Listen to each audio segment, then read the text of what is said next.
Ember has received a few tweaks on her abilities in the past, but so far, I find the most recent rework for this frame the best. The update brought new life to the fire goddess, and honestly, I can say that she is sitting on the top of the list when it comes to the most fun frames to play at the moment. Okay, let's discuss what Digital Extremes did to Ember that made her not just fun, but also viable to higher level missions. First off, I love the fact that they stripped off the one-sidedness of Ember. In the past, Ember was all about casting her second and fourth ability, and the worst part is, she is so dang squishy, that one solid hit coming from a higher level enemy would totally end up you being a roasted chicken face frame. But that's all in the past now, as her current kit is pretty solid. Her first ability Fireball did stay, but it's not the same boring ability as before. In fact, it's now usable since not only it can give bonus heat damage to yourself when you add the Fireball Frenzy augment, but it also a cheap way of increasing the immolation level of your second ability.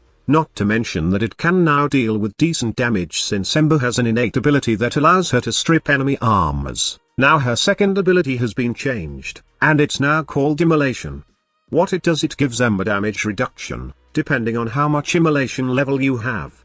The gain rate is increased by casting your first ability and fourth ability. The same goes for her third ability Fire Blast. It has the same animation, and the same heat damage and knockdown effect, but now, every enemy hit by this ability will get their armor reduced, depending on your fire gauge level. Based on experience, 90% fire gauge level will totally strip an enemy armor, but armor stripping doesn't stack per cast. You need to be on specific levels to gain specific armor reduction bonuses.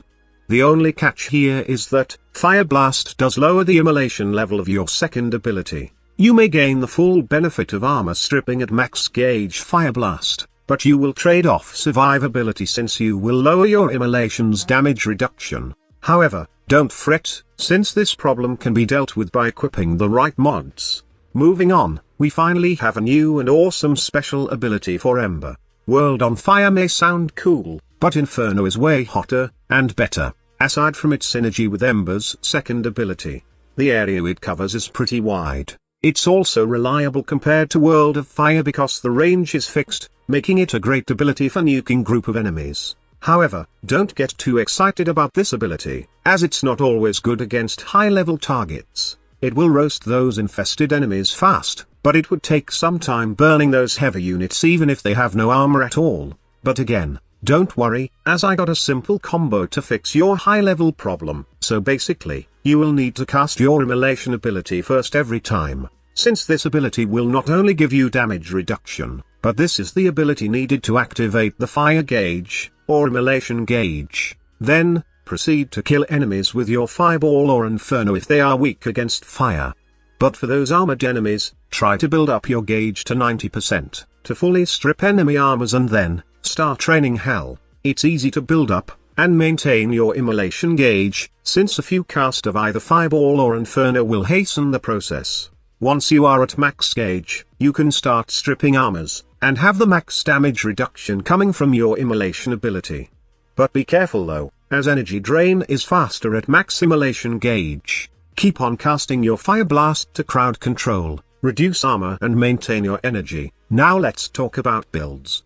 What Ember needs right now is a lot of efficiency, since she has become more of a caster frame right now. I've tried various modifications in my build, but max efficiency with a bit of duration works well compared to having max duration, or just max efficiency. I ensure you that the energy drain from your immolation gauge will be minimal with this build, even if you are already at max levels. Anyway, the energy cost of each ability is also minimal, and you can always cast Fire Blast to lower your immolation gauge. I also added a bit of power strength, in the form of growing power and transient fortitude, just to have decent damage for both Fireball and Inferno. Adding blind rage would not benefit Ember that much in my opinion, since the armor reduction coming from Fire Blast is fixed, and the amount you strip relies on how high your immolation gauge is. The same goes for your immolation ability. You only need to add Intensify on your build to get that 50 to 90% damage reduction range. Now, to make Inferno effective, I added Stretch on my build.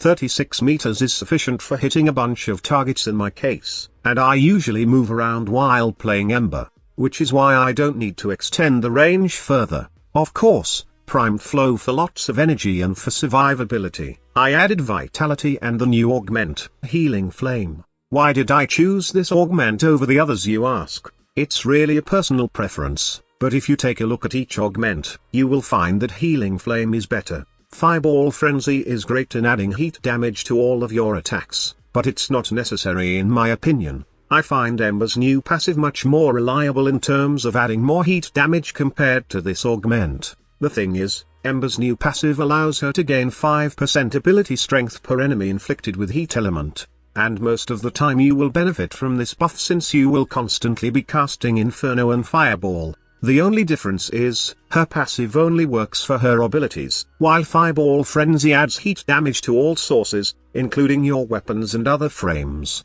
Immolation Radiance may be good in team composition as it grants your allies 50% of your current damage reduction, but that's the problem. It's unreliable since your allies will only get half of your current damage reduction. And lastly, Exothermic may potentially be a good augment, if only digital extremes increase the drop chance of orbs per enemy killed by Ember's Inferno ability. Knowing all of this, it's safe to say that the ability to heal with your Fire Blast is much better, compared to the other gimmicks provided by other augments. The last mod I have on my build is Speed Drift. Casting speed is necessary for me, that's why I choose to add this Merciless mod. I did not settle for natural talent, since I don't have any slots for it. If only it was an Merciless mod, then I would probably equip it over this mod.